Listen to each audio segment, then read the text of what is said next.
Hadirin para ustadz yang dimuliakan Allah Subhanahu wa taala.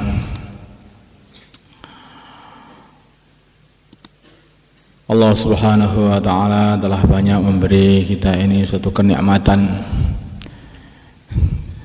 Bukan hanya kenikmatan biasa, tapi kenikmatan dijadikan sebagai penyampai ilmu baginda Nabi kita Muhammad sallallahu alaihi wasallam kepada umat baginda Nabi Muhammad sallallahu alaihi wasallam, yang mana ilmu baginda Nabi ini adalah nur yang dari Allah Subhanahu wa taala.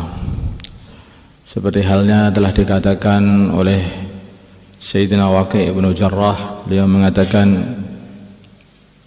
dalam syairnya Imam Syafi'i itu, syakautu ila waqi'in su'a khifzi fa arsyadani bitarkil ma'asi wa akhbarani bi annal ilma nur wa nurullahi la yu'talil 'asi. Maka hadirin yang dimuliakan Allah Subhanahu wa taala, apa ada kemuliaan melebihi kemuliaan mewarisi nurnya baginda Nabi Muhammad sallallahu alaihi wasallam? Apa ada kemuliaan melebihi kemuliaan meneruskan sebagai penyampai ilmu ini kepada umat? Dulu yang menyampaikan ilmu ini adalah para anbiya, para rasul, sampai baginda Nabi kita Muhammad sallallahu alaihi wasallam. Kemudian sekarang kerja besar, kerja hebat, kerja yang sangat mulia ini lah kok diteruskan oleh orang yang enggak bejaji kayak kita ini. Maka hadirin, hal seperti ini harus kita syukuri sesyukur-syukurnya. Jadi ilmu ini yang paling penting adalah hubungan dengan orang yang mempunyai ilmu, yaitu baginda Nabi. Bukan program-programnya, kehebatan penataannya, itu nomor sekian. Nomor satu adalah hubungan orang yang penyampai ilmu ini dengan yang punya ilmu ini, yaitu dengan baginda Nabi Muhammad SAW yang melewati para ulama ini. Maka hadirin, apa yang telah kita amalkan di sini ini, mulai dari waktu, penataan waktu, sampai apa itu kurikulum, ini semuanya sudah difikirkan, diistihadi, diambil sana, ambil sini dengan susah payah dulu itu. Dengan susah payah, betul-betul susah payah. Kalau orang-orang yang dulu pernah mengecap jahiliyah, ini terlalu jahil. Kata Sayyidina Umar, kalau orang tidak pernah merasakan jahiliyah, masih tidak akan bisa mensyukuri ketika datangnya Islam ini. Ngobrak-ngabrik Islam itu mudah aja. Tapi kalau orang itu dulu itu pernah merasakan jahiliyah, maka dia itu akan merasa syukur melihat Islam ini. Makanya banyak tuh orang-orang akhir itu yang banyak mengkritik orang-orang zaman dulu, seperti Sayyidina Sa'ad bin Abi Waqqas, yang mana beliau ini dikritik urusan sholatnya nggak bisa, katanya sholat nggak bisa. Maka beliau mengatakan, ketahuilah bahwa sesungguhnya awalnya orang Arab yang memanah karena Allah adalah aku. Aku belajar sholat langsung dari baginda Nabi, nggak perlu diajari lagi oleh Bani Asad, katanya. Maka hadirin yang dimuliakan Allah Subhanahu wa taala, ya begitulah perkembangan yang seperti itu biasa saja. Itu mulai zaman dulu sudah ada orang yang seperti itu. Hadirin, mungkin akan saya sampaikan beberapa perkembangan pondok atau cerita, karena ini sebentar lagi akan Ramadan dan ini sudah belum akhir, sekali lagi ya, masih ya, sekali lagi paingan ini. Mungkin nanti kalau sudah paingan yang kedua sudah pembahasannya lain lagi, urusan puasa. Sekarang saya pengen mengulang lagi mengenai istihad ya, biar tambah terbuka atau diingat-ingat lah mungkin. Hadirin, dulu di pondok ini pada zamannya Kiai Mahmud ya, itu pondok ini juga sekolahan, ada diniyah, yang diniyahnya itu dimulai habis sholat zuhur, ingat saya dulu sekitar jam 2 atau sekitar jam 2-an itu, kemudian sampai asar itu dinyanya seperti itu saja zaman dulu ini, karena kebanyakan mereka anak-anak sini ada anak sanawiyah dan aliyah.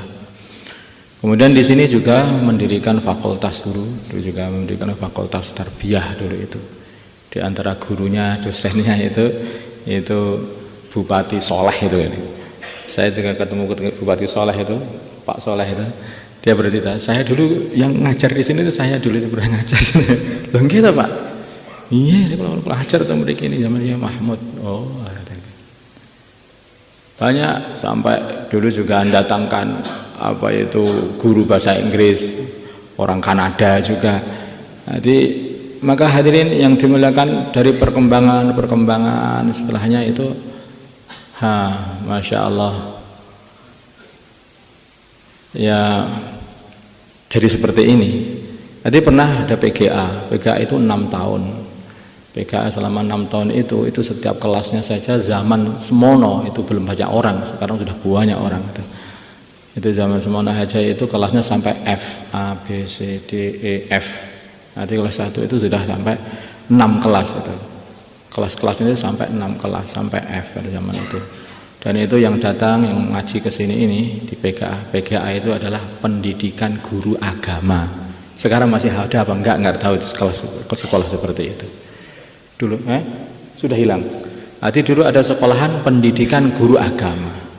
Ada lagi sekolahan SGO, sekolah guru olahraga. Jadi ada sekolah-sekolah kejuruan untuk jadi guru. Kayaknya kalau PGRI masih ada sekarang ini.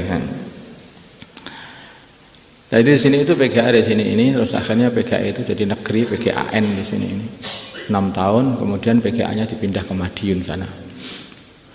Kemudian lagi terus mendirikan aliyah. Setelah aliyah beberapa tahun aliyahnya dinegerikan, jadilah aliyah negeri di sini. Maka ada Man Temboro, ada sanawiyah juga begitu. Akhirnya sanawiyah juga jadi masukkan ke negeri, apa itu jadi MTSN dan MAN Temboro di sini ini. Maka yang pergi terus akhirnya dipindah itu, lama kelamaan itu dipindah, MAN-nya dipindah ke Bandar.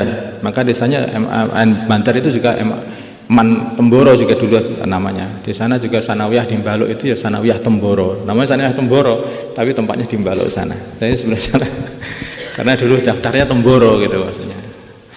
Kemudian buat sanawiyah lagi. Waktu itu juga kita juga membuat SMA dan SMP juga. Kita membuat SMP, SMA. Kita tidak membuat SD. Kita hanya membuat SMA, SMP. Terus akhirnya ini urusan sekolahan-sekolahan itu, ketika sudah ada sanawiyah Al-Fatah lagi, ketika sanawiyah negeri sudah pindah, kita membuat sanawiyah baru, itu sanawiyah Al-Fatah lagi, kembali lagi sanawiyah swasta. Kemudian setelah aliyah negeri juga pindah, kita ganti buat aliyah Al-Fatah. Maka SMA dan SMP Al-Fatah ini yang sebetulnya ini umurnya lebih tua daripada SMA dan sanawiyah dan aliyah Al-Fatah, itu lebih tua SMA SMP. Maka SMA SMP-nya itu dihilangkan, sudah tidak perlu, langsung sudah ada sanawiyah aliyah. Maka sudah dihilangkan biar apa itu ketawajuhannya kembali kepada yaitu ke pondok saja. Sekolahannya mulai agak dikurangi sedikit demi sedikit. Sampai sekarang itu masih ada sanawiyah dan aliyah itu sebetulnya itu program yang sudah kuno, dimulai awal-awal dulu itu malahan itu. Jadi itu termasuk program kuno, itu bukan program baru malahan. Antara tahfidul Quran dengan sanawiyah aliyah itu lebih kuno sanawiyah aliyah itu. Sebelum ada tahfidul Quran, ini mulai Bapak izin. Sebelum ada tahfidul Quran itu sudah ada sanawiyah aliyah. Makanya sanawiyah aliyah itu sudah kuno sekali itu. Itu sudah kuno. Jadi malah pondok salafnya itu di utara kan itu pondok salaf. Dia asli begitu dulu itu. Masya Allah. Memang dulu itu di samping ada sanawiyah aliyah, tetap masih ada orang mondok khusus, itu ada. Anak mondok khusus mesti ada. Jadi memang ada dua program sanawiyah aliyah dan diniyah, ada program pondok khusus dulu. Tapi tahfidul Quran waktu itu belum ada, baru-baru saja. Dulu waktunya ngaji itu ya pagi ngaji sekolah, anak-anak sekolah itu ngaji sekolah sanawiyah aliyah itu, kemudian sholat duhur, habis sholat duhur ngaji lagi di sanawiyah aliyah 1 jam pelajaran ingat saya, kemudian baru setelah itu pulang, setelah itu makan terus ngaji, tidak ada qailulah, betul-betul capek pada waktu itu, nanti tidak ada qailulah, malam takror mutolaah kitab semua seperti biasa seperti kita ini. Sampai jam 11 istiwa ya, mungkin sekarang jam setengah 11. Nah, jam 11 istiwa sampai.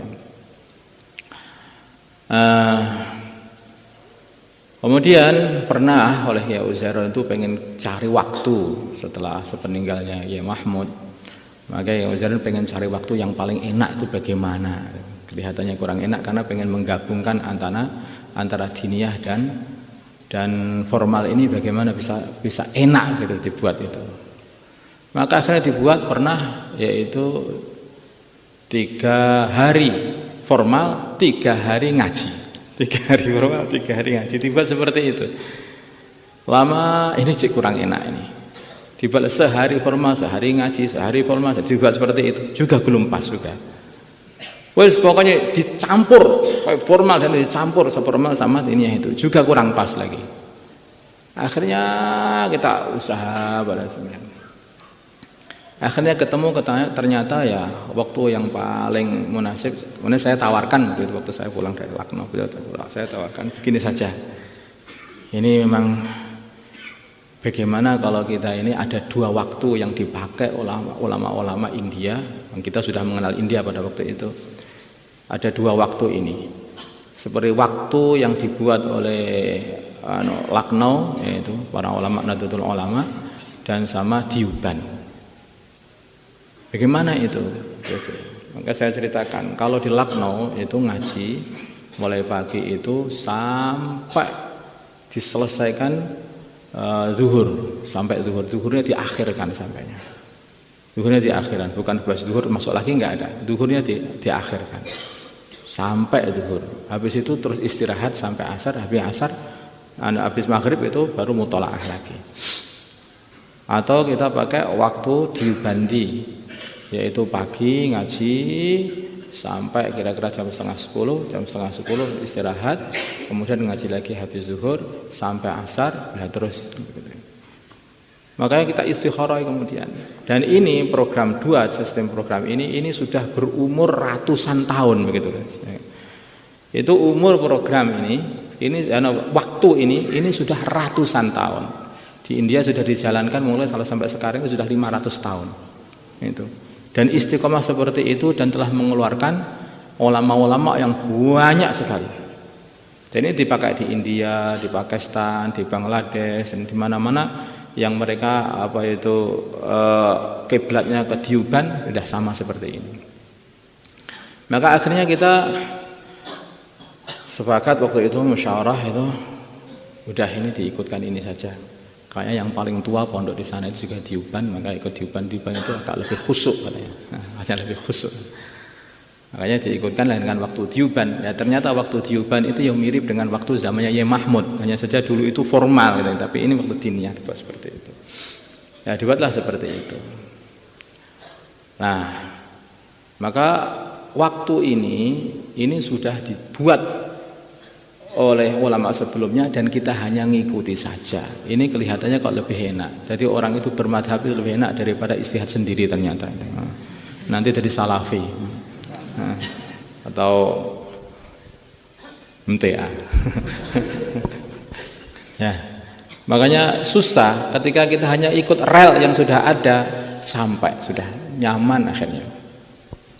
Kemudian yang kedua kali masalah program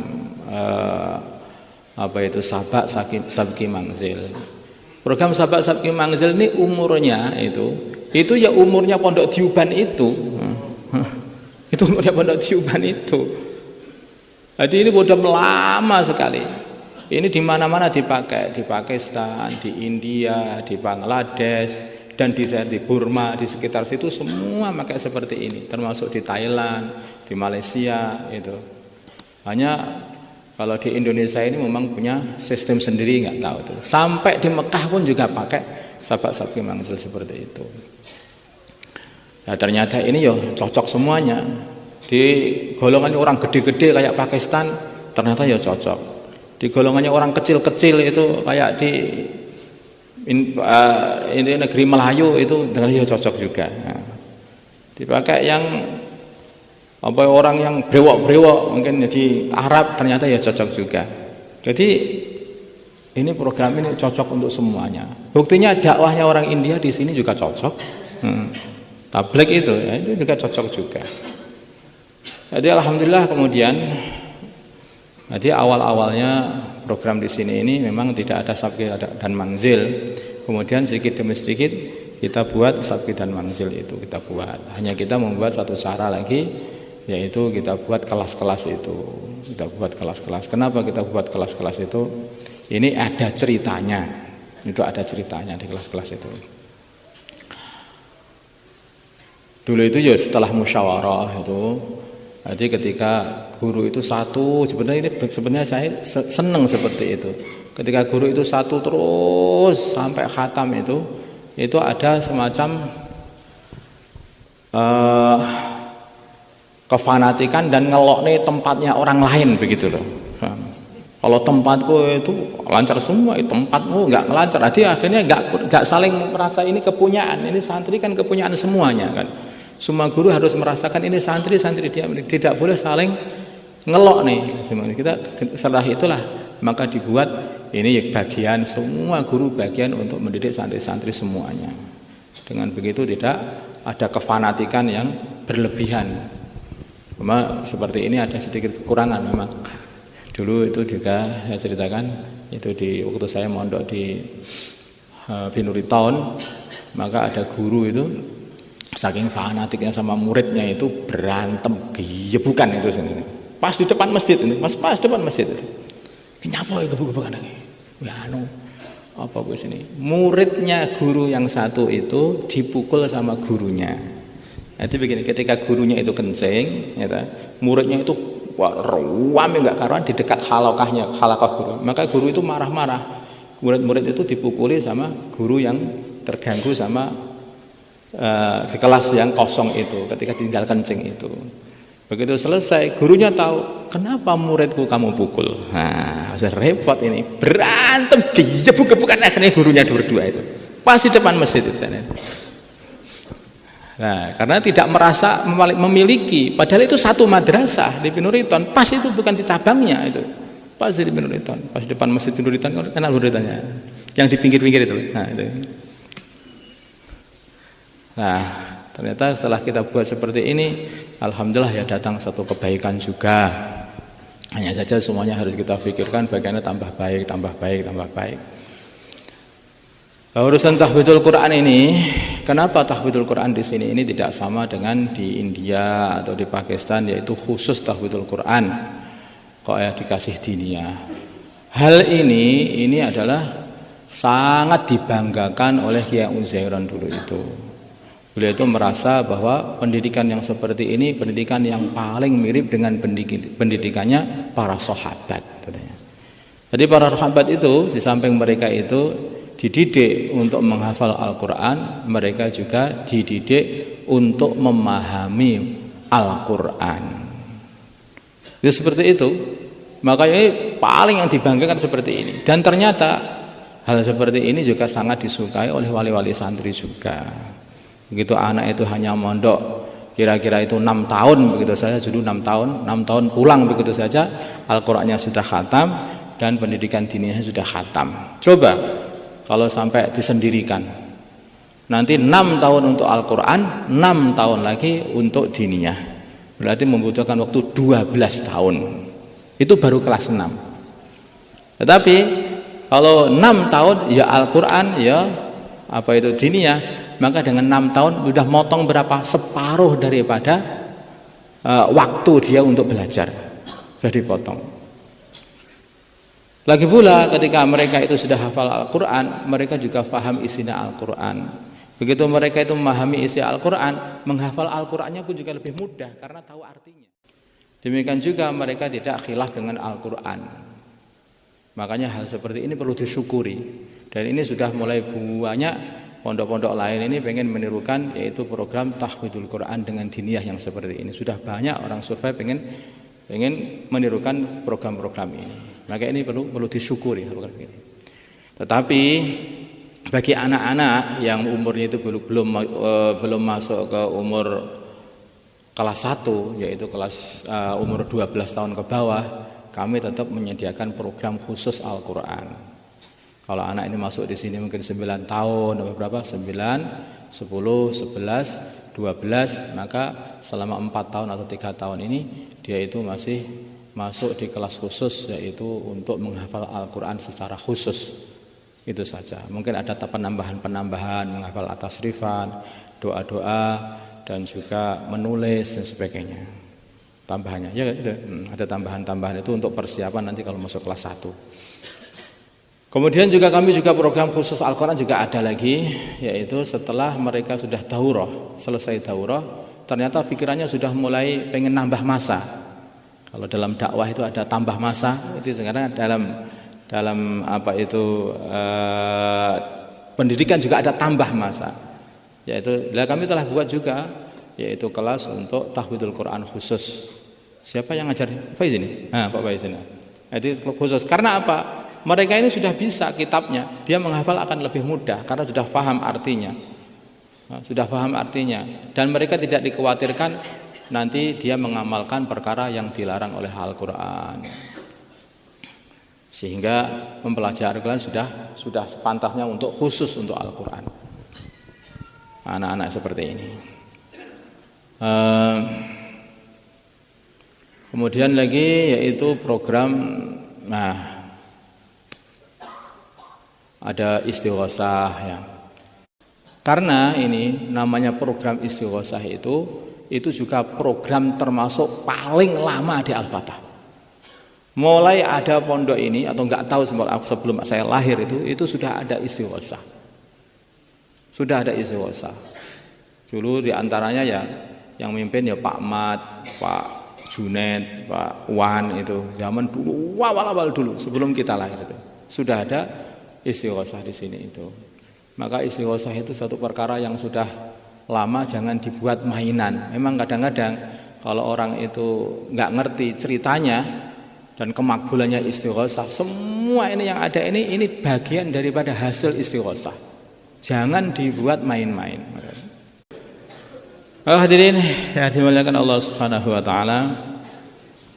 Jadi itu ceritanya zaman dulu itu kayak seperti itu. Masya Allah.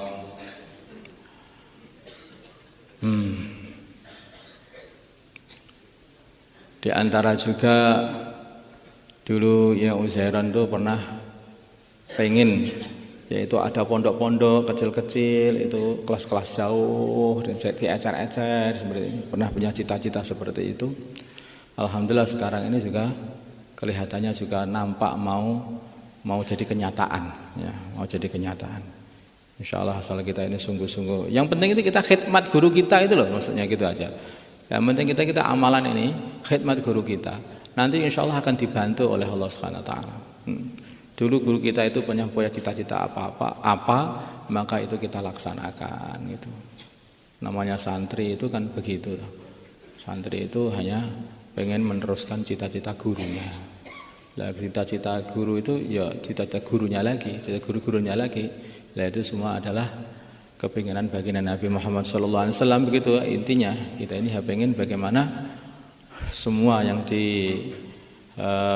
kehendaki atau dipingini baginda Nabi Muhammad SAW, yaitu tidak ada rumah, tidak ada rumah yang di kampung ataupun di kota, semuanya mesti kemasukan agama itu maksudnya.